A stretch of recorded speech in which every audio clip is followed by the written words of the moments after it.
আমরা আজকে ইউনিট কনভার্সনটা একটু শেখাবো। তোমাদের পড়াতে গিয়ে যেটা বারে বারে মনে হয়েছে যে একটা ইউনিট থাকলে আর একটা ইউনিটে কনভার্ট করতে পারছো না। তো মনে করো আমরা এখানে আমি কিছু এক্সাম্পল দিয়ে কিছু তোমাদের শিখিয়ে দিচ্ছি। এরপরে আরও একটা বড় ভিডিও করে আমি দেবো ইউনিট কনভার্সনে। তো এখানে যদি কেজিতে থাকে, কেজি থেকে নিউটনে কিভাবে নেবে। মনে করো 1 কেজি আছে, এখানে বেসিক ইউনিট মানে এখানে যা থাকবে সব 1 কেজি। 1 কেজি থেকে কত নিউটন হবে? 1 কেজি সমান নিউটনে কনভার্ট করব, তাহলে কত নিউটন হবে?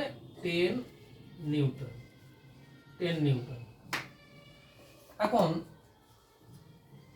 আর গ্রাম ইত্যাদি তো জানো। 1 গ্রাম 1 গ্রাম 1 গ্রাম থেকে যদি তোমাকে কিলোগ্রামে নিতে হয়, কেজিতে নিতে হয়, তাহলে 1000 কেজিতে 1 কিলোগ্রাম। তাহলে গ্রাম থেকে কেজিতে নিতে গেলে তোমার 1/1000 দিয়ে গুণ বা 1000 দিয়ে ভাগ করতে হবে, অর্থাৎ 1/1000 কেজি। আবার উল্টোটা যদি হয়, মনে করো 1 কেজি আছে, 1 কেজি আছে, সেখান থেকে কত গ্রাম হবে? তাহলে 1000 দিয়ে গুণ করব, এত গ্রাম। তাহলে 1000 দিয়ে গুণ করব, 1000 দিয়ে গুণ করব, এত গ্রাম হবে। তাহলে 1 কেজি সমান 1000 গ্রাম। এখন মূল সমস্যাটার জায়গা হচ্ছে যে মনে করো কোনো প্রেসার, ইউনিট হচ্ছে মনে করো প্রেসার। তো প্রেসার এবং স্ট্রেস, স্ট্রেস, এই দুটোর মধ্যে পার্থক্য তোমাদের এর আগে বহু পড়িয়েছি। অর্থাৎ প্রেসার মানে একটা নির্দিষ্ট ক্ষেত্রফলে উপরে যদি একটা কোনো ফোর্স কাজ করে, মনে করো পি ফোর্স কাজ করছে এ ক্ষেত্রফলের উপরে, তাহলে এই পি ফোর্স, টোটাল ফোর্সের মান হচ্ছে পি, পি হচ্ছে টোটাল বল, সেটা এ ক্ষেত্রফলের উপরে যদি কাজ করে, তাহলে প্রেসার কত দাঁড়ালো? প্রেসার হচ্ছে, অর্থাৎ অতি এটা একটা বিন্দুতে কাজ করছে, সেটা যদি এই টোটাল এরিয়াতে ছড়িয়ে দেওয়া যায়, তাহলে ছড়িয়ে দিলে এর মান কি হবে?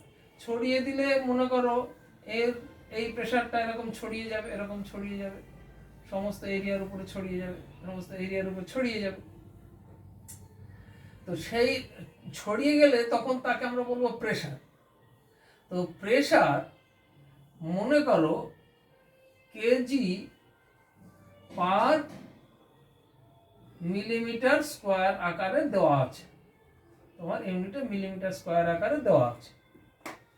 অথবা স্ট্রেস, স্ট্রেসও অ্যাকচুয়ালি একই ব্যাপার, ইউনিটটা একই।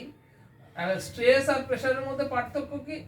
প্রেসার হচ্ছে ফোর্স দেওয়ার ফলে সেটা যদি এ এরিয়ার উপরে ছড়িয়ে পড়ে, তাহলে প্রেসারের মান P is equal to total load P এর উপরে যা পড়ছে ডিভাইড বাই এরিয়া। স্ট্রেসের ক্ষেত্রে কি? স্ট্রেস হচ্ছে ইন্টারনাল রেজিস্ট্যান্স, এই পি বল প্রয়োগ করার ফলে ভেতরে ইন্টারনাল রেজিস্ট্যান্স যেটা তৈরি হলো, সেইটা হচ্ছে স্ট্রেস। তাহলে সেই স্ট্রেসকে আমরা সিগমা দিয়ে ডিনোট করি, তাহলে সিগমা ইজ ইকুয়াল টু, তখন সেই পি বাই এ হবে বা রেজিস্ট্যান্স বাই এ হবে। এখন রেজিস্ট্যান্স আর পি ফোর্স একই জিনিস, কারণ নিউটনের থার্ড ল অনুযায়ী যে বল প্রয়োগ করা হয় তার সমান বিপরীতমুখী বল ভেতরে ভেতরে বস্তুর ভেতরে তৈরি হয়। তাহলে এখানে দেখো পি বাই এও যা, আর বাই এও তাই, তাহলে আর এর জায়গায় পি বসিয়ে দিলাম, পি বাই এ। সেটাও মনে করো কেজি পার মিলিমিটার স্কোয়ারে আছে। এখন এটা কেজি পার মিটার স্কোয়ারে কি করে যাবে? Kilogram per metre square, kilogram per metre স্কোয়ারে কি করে হবে? দেখো আমার এইটা 1 মিলিমিটার স্কোয়ার মানে একটা ছোট্ট জায়গার উপরে পি বল পড়ছে 1 মিলিমিটার স্কোয়ারের উপরে, তাহলে সেই পি বলের মান তো আর পরিবর্তন হবে না। জায়গাটা যদি বেড়ে যায়, বড় হয়, 1 মিটার মানে তো অনেক বড়। কত বড়? 1 মিটার মানে 1 মিলিমিটারের কত বড়? 1000 মিলিমিটার সমান 1 মিটার। তাহলে 1 মিলিমিটার জায়গা মানে একটা ছোট জায়গা, এইটুকু একটা ছোট জায়গার উপরে ছড়িয়ে পড়ছে পি বলটা। তাহলে এই পি বলটা 1 মিটার স্কোয়ারের উপরে কত পড়বে? কমে যাবে, কমে যাবে, কারণ পি বল তো এই পি বলই, এটা তো আর বাড়ছে না, এরিয়াটা বেড়ে যাচ্ছে। কি বাড়ছে? কেজি পার মিটার স্কোয়ারে কত হবে? কেজি প্রতি মিটার স্কোয়ারে হলে পরে কি হবে? কমে যাবে, কমে যাবে কি আকারে? স্কোয়ার আকারে। তাহলে আমি এখানে কি করব? প্রথমে ভাববো কেজি তো কেজিই আছে, কেজিই আছে, এবার প্রতি মিটার স্কোয়ারে সেটা দাঁড়িয়ে যাবে কত?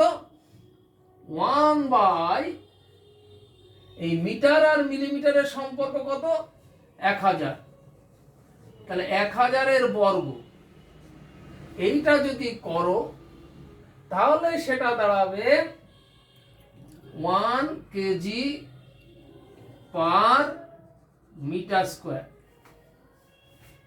কি করলাম? আবার বলি, পার মিলিমিটার স্কোয়ারে আছে এটা, মানে ছোট জায়গার উপরে। তাহলে সেই লোডটি যদি বড় একটা জায়গার উপরে থাকে, তাহলে সেই বড় জায়গার উপরে যদি সেম লোড থাকে, তাহলে তার ইন্টেন্সিটি কমে যাবে। তাহলে ইন্টেন্সিটি কমে যাওয়ার অর্থ ভাগ হবে। ভাগ হবে কত দিয়ে? এই মিটার এবং মিলিমিটারের যে সম্পর্ক সেইটা দিয়ে ভাগ হবে। তার মানে মিটার এবং মিলিমিটারের সম্পর্ক কত? 1000 মিলিমিটারে 1 মিটার। তাহলে আমার কনভার্সন ফ্যাক্টরটা কি দাঁড়ালো? 1/1000 করবে, আর এখানে যেহেতু স্কোয়ার আছে সেখানে স্কোয়ার দিয়ে ভাগ করে দেবো, অর্থাৎ 1/1000 স্কোয়ার, এত কেজি পার মিটার স্কোয়ার। তাহলে কি দাঁড়ালো? 1 kg per millimetre square is equal to 1 kg per metre square যদি করতে হয়, সরি, কেজি পার মিটার স্কোয়ারে যদি করতে হয়, তাহলে কি করতে হবে? 1/1000 স্কোয়ার দিয়ে গুণ করে দিতে হবে, বা 1000 স্কোয়ার দিয়ে ভাগ করে দিতে হবে। অর্থাৎ এখানে যা ভ্যালু থাকবে তাকে 1/1000 মিটার স্কোয়ার, 1000 স্কোয়ার, এইটা দিয়ে গুণ করা বা 1000 স্কোয়ার দিয়ে ভাগ করা একই জিনিস। অর্থাৎ কোনো বস্তু, কোনো কোয়ান্টিটিকে এক্স কোয়ান্টিটি, তাকে 1/1000 স্কোয়ার দিয়ে গুণ করাও যা, বা x/1000 স্কোয়ারও তাই। অর্থাৎ x এর সঙ্গে 1/1000 স্কোয়ার দিয়ে গুণ, অথবা x কে 1000 স্কোয়ার দিয়ে ভাগ, একই জিনিস। এগুলো তোমাদের পড়াতে গিয়ে আমি সমস্যা ফেস করেছি, সেই জন্য করিয়ে দিলাম। এখন কেজি থেকে যদি নিউটনে আসতে হয়, সে তো আমি এখান থেকে করে নেবে, কেজি থেকে নিউটনে কিভাবে আসবে। এখন 1 কেজি পার মিলিমিটার কিউব আছে, তাহলে কি হবে? এখানে কেজি পার মিটার কিউবে কি করে যাব? আমাকে কনভার্ট করতে হবে কেজি পার মিটার কিউবে। করতে গেলে কি করব? ঠিক একইভাবে 1/1000 প্রথমে লিখে নেবে, নিয়ে কিউব করে দেবে, অর্থাৎ যা থাকবে তার সঙ্গে 1/1000 কিউব করলে পারেই এটা দাঁড়িয়ে যাবে কেজি পার মিটার কিউব। হলো? তো এই পরের ভিডিওতে আরেকটা ভিডিও বড় হয়ে যাচ্ছে, আরো কিছু ইউনিট নিয়ে পরের ভিডিওটা করব।